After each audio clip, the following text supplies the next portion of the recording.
Like, let's stick to the stuff that works, that we feel that actually causes us to feel sensation and stimulation.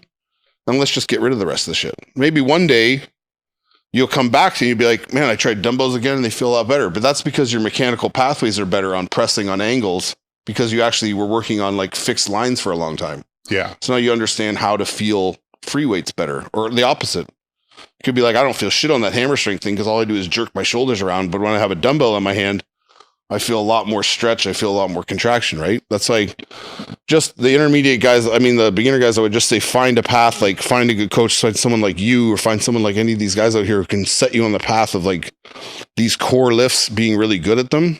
And then let's sprinkle in the new stuff here and there.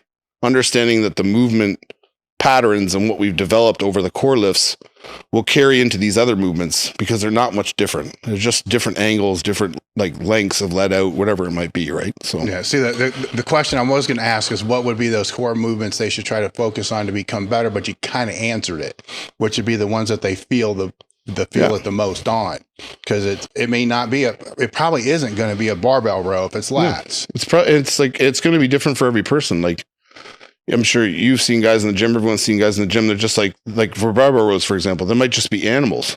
Mm-hmm. And that angle for them is no problem for them to hold that posture and like maintain a like stiff neck and like lock down in their lower back and erectors and just row a beautiful row.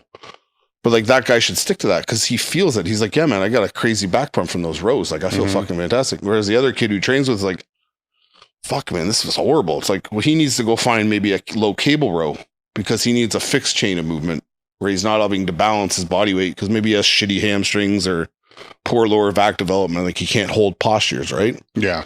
But doing the cable row, after a while, the low cable row might lock him down in those positions. Then it transfers in his mind, oh, this is no different than the cable row. I just need to go a little lighter and like acclimate to moving the weight.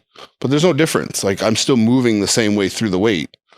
I think, just like I said, like, different people have to find what works for them and then allow that movement to carry over into other things.